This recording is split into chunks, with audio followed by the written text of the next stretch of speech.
ನಿಖಿಲ್ ಅವರೇ, ಮತ್ತೊಮ್ಮೆ ಕಾರ್ಯಕ್ರಮಕ್ಕೆ ಸ್ವಾಗತ. ನಮಸ್ಕಾರ. ಒಂದು ಪೀಠಿಕೆ ಹಾಕಿ ಕೊಟ್ಟಿದ್ದೀನಿ ನಾನು ಇಂಟ್ರೊಡಕ್ಷನ್ನಲ್ಲಿ. ಏನು ನಿಮ್ಮದು ಬಿ ಜೆ ಪಿಯವ್ರದ್ದು ನಿಮ್ಮ ಪಾದಯಾತ್ರೆಗೆ ಅವ್ರದ್ದೇನು ನೈತಿಕ ಬೆಂಬಲವ, ಬಾಹ್ಯ ಬೆಂಬಲವ, ಪೂರ್ತಿ ಬೆಂಬಲವ? ಅದೇನೋ ಗಾದೆ ಮಾತಿದೆಯಲ್ಲ, ಎತ್ತು ಏರಿಗಿಳಿದ್ರೆ ಕೋಣ ನೀರಿಗಿಳಿತು ಅನ್ನೋ ಹಾಗೆ ಸದನದಲ್ಲಿ ನಡೀತಾ ಇದೆ. ಈಗ ನನಗೆ ಇಲ್ಲೆಲ್ಲೂ ಗೊಂದಲ ಅಂತ ನನಗೇನು ಪರ್ಸ್ನಲಿ ಯಾವತ್ತೂ ಅನಿಸಿಲ್ಲ ಅಜಿಜಿ. ಬಟ್ ಆಚೆ ಕಡೆ ತಾವು ಹೇಳ್ದಂಗೆ ಸಾರ್ವಜನಿಕ ವಲಯದಲ್ಲಿ ನಾನಾ ರೀತಿ ಚರ್ಚೆಗಳಾಗ್ಬೋದು, ವಿಶ್ಲೇಷಣೆಗಳಾಗ್ಬೋದು ಈ ವಿಚಾರವಾಗಿ. ಬಟ್ ಬಹುಶಃ ತಮಗೂ ಗೊತ್ತಿದ್ದಂಗೆ ನಾನು ಸ್ಪೆಸಿಫಿಕ್ಕಾಗಿ ಡೇಟ್ ಹೇಳಬೇಕು ಅನ್ನೋದಾದರೆ 2025 ಜನವರಿ, ಅಂದರೆ ಕಳೆದ ವರ್ಷ ಜನವರಿ ತಿಂಗಳಿಂದ ನಾವು ಬೈರಮಂಗಲ ಭಾಗದ ನಮ್ಮ ಆ ಬಾಧಿತ ಪ್ರದೇಶದ ರೈತರೇನಿದ್ದಾರೆ ಅವರು ಪ್ರತಿಭಟನಾ ಸ್ಥಳಕ್ಕೆ ಹೋದಂಥದ್ದು. ಅಂದಿನಿಂದ ಹೆಚ್ಚು ಕಮ್ಮಿ ಸರಿಸುಮಾರು ಈಗ 528 ದಿನವರೆಗೂ ಬಂದು ತಲುಪಿದ್ದೀವಿ. ಪ್ರತಿಭಟನಾಕಾರರು ಬೀದಿಲಿ ಕೂತ್ಕೊಂಡು ಅವರ ಒಂದು ಭೂಮಿಯನ್ನು ಉಳಿಸ್ಕೊಳ್ತಕ್ಕಂಥದ್ದಕ್ಕೆ ಹೋರಾಟ ನಡೆಸ್ತಾ ಇದ್ದಾರೆ. ಒಂದಲ್ಲ ಎರಡಲ್ಲ 10 ಬಾರಿ ಹೋಗಿದ್ದೀವಿ, ಸಂಪರ್ಕದಲ್ಲಿದ್ದೀವಿ. ಅದರಲ್ಲಿ ಕುಮಾರಸ್ವಾಮಿ ಅವರು ಅನೇಕ ಬಾರಿ ಬಂದಿದ್ದಾರೆ, ನಾನು ಅನೇಕ ಬಾರಿ ಹೋಗಿದ್ದೇನೆ. ಮಧ್ಯದಲ್ಲಿ ಒಂದು ಬೈರಮಂಗಲ ಭಾಗದಲ್ಲಿ ಒಂದು ಪಾದಯಾತ್ರೆ ಮಾಡಿದ್ದೇನೆ 9 ಗ್ರಾಮಗಳಲ್ಲಿ. ಕಾರಣ ಎಂತ ಮಾಡಿದೆ ಅಂದರೆ, ಒಂದು ಇರ್ತಕ್ಕಂಥ ನೈಜ ಸ್ಥಿತಿಗತಿಗಳೇನಿದೆ, ವಾಸ್ತವ ಸ್ಥಿತಿಗೆ ಹತ್ರವಾಗಿರ್ತಕ್ಕಂಥ ವಿಚಾರಗಳು ನಾನು ಅರ್ಥಕೊಳ್ಬೇಕು ಅಂತಕ್ಕಂಥ ಹಿನ್ನೆಲೆಯಲ್ಲಿ ಪಾದಯಾತ್ರೆ. ನಿಮ್ಮದು ಬಿ ಜೆ ಪಿ ಅವರು ನೀವು ಸೇಮ್ ಪೇಜ್ನಲ್ಲಿದ್ದೀರಾ? ಡಿಫ್ರೆನ್ಸ್ ಆಫ್ ಒಪಿನಿಯನ್ ಇದೆಯಾ? ಇಲ್ಲ, ನಮ್ಮಲ್ಲಿ ಯಾವುದೇ ಡಿಫ್ರೆನ್ಸ್ ಆಫ್ ಒಪಿನಿಯನ್ಗಳಿಲ್ಲ. ಯಾಕೆಂದರೆ ಒಂದು LOP ಲೀಡ್ರು ಆರ್ ಅಶೋಕ್ರವರು ಕೂಡ ಬಂದಿದ್ದರು. ಹೌದು, ಭಾಗಿಯಾದರು. ವಿಪಕ್ಷ ನಾಯಕರೇ ಬಂದ ಮೇಲೆ ಇಡೀ ಭಾರತೀಯ ಜನತಾ ಪಾರ್ಟಿ ನಮ್ಮ ಜೊತೇಲಿದೆ ಅಂತಕ್ಕಂಥದ್ದನ್ನ ನಾವು ಭಾವಿಸ್ಬೇಕಾಗ್ತದೆ. ನಮ್ಮಲ್ಲಿ ಆ ಥರ ಏನು ಡಿಫ್ರೆನ್ಸ್. ಬಿ ಜೆ ಪಿ ರಾಜ್ಯಾಧ್ಯಕ್ಷರು ಮಧು ಬಂಗಾರಪ್ಪ ಅವ್ರ ಜೊತೆ ಮಾತಾಡಿದ್ದು ಕೇಳಿಸ್ಕೊಂಡಿರ್ತೀರಿ ನೀವು. ಬಟ್ ಈಗ ಅಲ್ಲಿ ಲೋಕಲಿ ಅವ್ರಿಗೆ ಈ ವಿಚಾರಕ್ಕೆ ಸಂಬಂಧಪಟ್ಟಂತೆ ಎಷ್ಟು ಮಾಹಿತಿ ಇದೆಯೋ ನನಗೆ ಗೊತ್ತಿಲ್ಲ. ಆದರೆ ನಮಗಂತೂ ಅದರ ಬಗ್ಗೆ ಸಂಪೂರ್ಣ ಅರಿವು ಇದೆ, ಮಾಹಿತಿನೂ ಇದೆ. Because we are involved in that. ಪ್ರತಿನಿತ್ಯದ ಸಂಪರ್ಕದಲ್ಲಿರೋರು ನಾವು.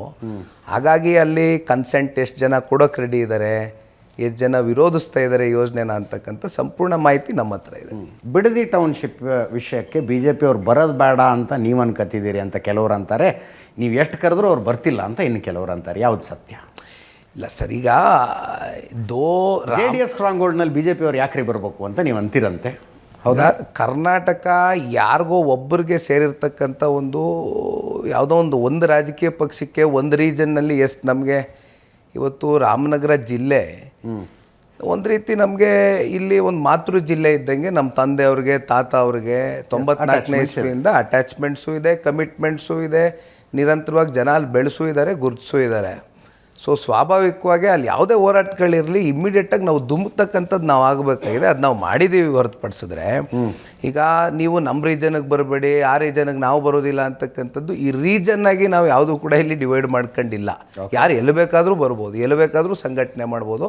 ಆಮೇಲೆ ಅವ್ರು ನಮ್ಮ ಮಿತ್ರ ಪಕ್ಷ ಇದ್ದಾರೆ, ಆ ವಿಚಾರದಲ್ಲಿ ನಾವು ತುಂಬ ರೀತಿಯಲ್ಲಿ ಸ್ವಾಗತ ಮಾಡ್ತೀವಿ ಅವ್ರಿಗೆ, ಯಾವುದೇ ವಿಚಾರ ಇರಲಿ. ನಿಮ್ಮದೇ ಪಕ್ಷದ ಯಾವ ಶಾಸಕರು ಹೊಗಳದೇ ಇರೋ ರೀತಿಯಲ್ಲಿ ದೇವೇಗೌಡರನ್ನ, ಕುಮಾರಸ್ವಾಮಿ ಅವ್ರನ್ನ DK ಶಿವಕುಮಾರ್ ಹೊಗಳ್ಬಿಟ್ರು.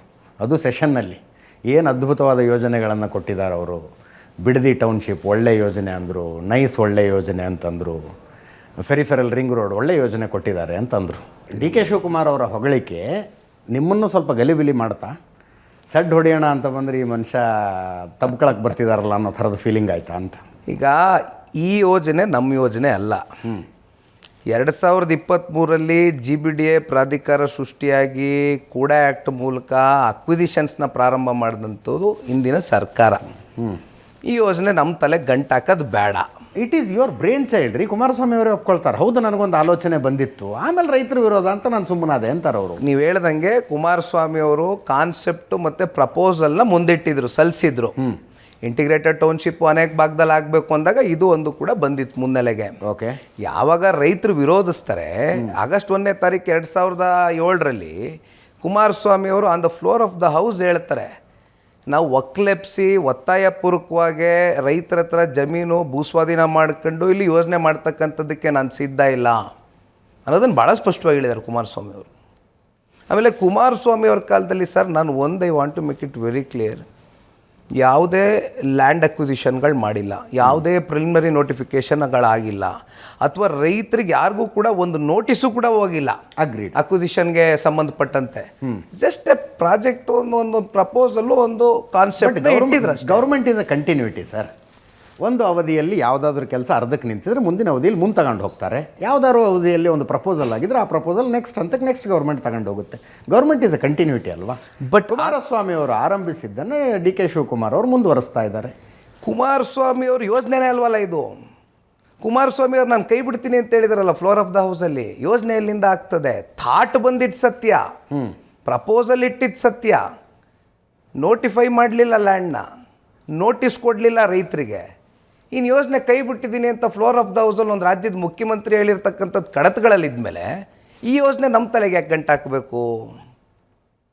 ಹೋಗಲಿ, ಈ ಯೋಜನೆ ಮಾಡ್ತಕ್ಕಂಥದ್ದಕ್ಕೆ ಇದರಿಂದ ಇರ್ತಕ್ಕಂಥ ಉದ್ದೇಶಗಳಾದರೂ ಏನು? ಇವತ್ತು ಒತ್ತಾಯಪೂರ್ವಕವಾಗಿ ನಾವು ಹೇಳ್ತಾ ಇರ್ತಕ್ಕಂಥದ್ದು, ನಾವೇನು ಡೆವಲಪ್ಮೆಂಟ್ಗಳು ವಿರೋಧಿ ಅಲ್ಲ ನಾವು. ಈಗ ಡೆವಲಪ್ಮೆಂಟು ಎಲ್ಲ ಆಗಬೇಕು. ಈಗ PRR ರೋಡು ಪ್ರಾಜೆಕ್ಟು ನಾವು ವಿರೋಧ ಮಾಡೋಕ್ಕೆ ಹೋಗಿದ್ದೀವ? ರೈತರಲ್ಲಿ ಏನಾದ್ರು ಬಂದಿದ್ದಾರಾ? ಏನು 80% ಜನ ರೈತರು ನಮ್ಮ ಭೂಮಿ ಕಸ್ಕೊಬಿಡ್ತಾ ಇದ್ದಾರೆ ಈ ಲ್ಯಾಂಡ್ ಅಕ್ವಿಸಿಷನ್ನಲ್ಲಿ, ನಮ್ಗೆ ಇಲ್ಲಿ ಬೇಡ ಅಂತಕ್ಕಂಥದ್ದು ಯಾರಾದರೂ ನಮ್ಮ ಹತ್ರ ಬಂದಿದ್ದಾರಾ? ಬಂದಿಲ್ಲ. ಇದು ರಾಜ್ಯ ಸರ್ಕಾರದ್ದೇ ಅಲ್ವಾ ಪ್ರಾಜೆಕ್ಟು ನಡೀತಾ ಇರೋದು. PRR ರೋಡಲ್ಲಿ ನಾವು ಇಂಟರ್ಫಿಯರೆನ್ಸ್ ಕೊಟ್ಟಿದ್ದೀವಿ? ಕೊಟ್ಟಿಲ್ಲ. ಆದರೆ ಇಲ್ಲಿ ಯಾಕೆ ನಾವು ಬರ್ತಾ ಇದ್ದೀವಿ ಅಂದರೆ, ಬಿಕಾಸ್ ನೀವು ಕನ್ಸೆಂಟ್ ಪಡ್ಕೊಂಡಿಲ್ಲ ರೈತರದು.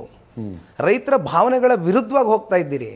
ಒತ್ತಾಯಪೂರ್ವಕವಾಗಿ ಅವ್ರ ಜಮೀನು ಕಸ್ಕೊಳ್ಳೋದಕ್ಕೆ ಹೋಗ್ತಾ ಇದ್ದೀರಿ. ಅದಕ್ಕೋಸ್ಕರ ರೈತರ ಜೊತೆ ನಿಂತಿದ್ದೀವಿ. ಡಿ ಕೆ ಶಿವಕುಮಾರ್ ಜೊತೆಗೂ ರೈತರಿದ್ದಾರೆ, ಜಮೀನು ಕೊಡ್ತೀವಿ ಅನ್ನೋರು ಅವ್ರ ಜೊತೆಗಿದ್ದಾರೆ. ಅಲ್ಲ, ಅವ್ರು ಬರ್ತಾರೆ, ಭೇಟಿ ಆಗ್ತಾರೆ. ಸರ್ ಆಯಿತು ಸರ್. ಈಗ GBDಯಲ್ಲಿ ಎಷ್ಟು ಜನ ಕಾಂಪನ್ಸೇಷನ್ಗೆ ರೈತರು ಪತ್ರ ಕೊಟ್ಟಿದ್ದಾರೆ ಕಾಂಪನ್ಸೇಷನ್ ಕೋರಿ? ಎಷ್ಟು ಜನಕ್ಕೆ ಕಾಂಪನ್ಸೇಷನ್ ಇವ್ರು ಕೊಟ್ಟಿದ್ದಾರೆ? ಈಗ ಹೆಚ್ಚು ಕಮ್ಮಿ 5,500 ಎಕರೆಯಷ್ಟು ಈಗಾಗಲೇ ಫೈನಲ್ ನೋಟಿಫಿಕೇಶನ್ ಹೊರಡಿಸಾಗಿದೆ. 7 ಹಳ್ಳಿಗಳದ್ದು ಮೇಜರ್ ಪೋರ್ಷನ್ ಹೊರಡಿಸ್ಬಿಟ್ಟಿದ್ದಾರೆ. ಈಗ GBDಯಿಂದ ಹೆಚ್ಚು ಕಮ್ಮಿ 7,012 ರೈತರುಗಳಿದ್ದಾರೆ ಅಂತಕ್ಕಂಥದ್ದು ನನಗಿರ್ತಕ್ಕಂಥ ಸಂಪೂರ್ಣ ಮಾಹಿತಿ ಪ್ರಕಾರ ನಾನು ಕೇಳುವಂಥದ್ದು. ಎಷ್ಟು ಜನ ರೈತರಿಗೆ ಎಷ್ಟು ಕಾಂಪನ್ಸೇಷನ್ ಕೊಟ್ಟಿದೆ GBDA ಪ್ರಾಧಿಕಾರ, ಅದನ್ನು ನೀವು ವೈಟ್ ಪೇಪರಲ್ಲಿ ಬಿಡುಗಡೆ ಮಾಡಿ, ಆಚೆ ಕಡೆ ತೋರಿಸಿ, ಅದನ್ನು ನಾಡಿನ ಜನತೆ ನೋಡಲಿ ಎಷ್ಟು ಜನ ಕನ್ಸೆಂಟ್ ಕೊಟ್ಟಿದ್ದಾರೆ ಅಂತ. ಇಷ್ಟೆಲ್ಲ ಇದ್ದಿದ್ರೆ ಸರಿ, ಕನ್ಸೆಂಟ್ ಇದೆ ಅನ್ನೋದಾಗಿದ್ರೆ ಮತ್ತು ಅಲ್ಲಿ JMC ಮಾಡೋಕ್ಕೆ ಹೋದ್ರಲ್ಲ ಅಧಿಕಾರಿಗಳು, ಮತ್ತೆ ಯಾಕೆ ರೈತ ಹೆಣ್ಮಕ್ಳು ಕೈಗೆ ಪರ್ಕೆ ತಗೋಬೇಕಾಗಿತ್ತು? ಕನ್ಸೆಂಟ್ ತಗೊಂಡಿದ್ದಾರೆ ಅಂತ ಆದಮೇಲೆ ಎಲ್ಲ ಶಾಂತಿಯುತವಾಗಿ ನಡಿಬೇಕಾಗಿತ್ತು ಪ್ರಾಸೆಸ್ಸು.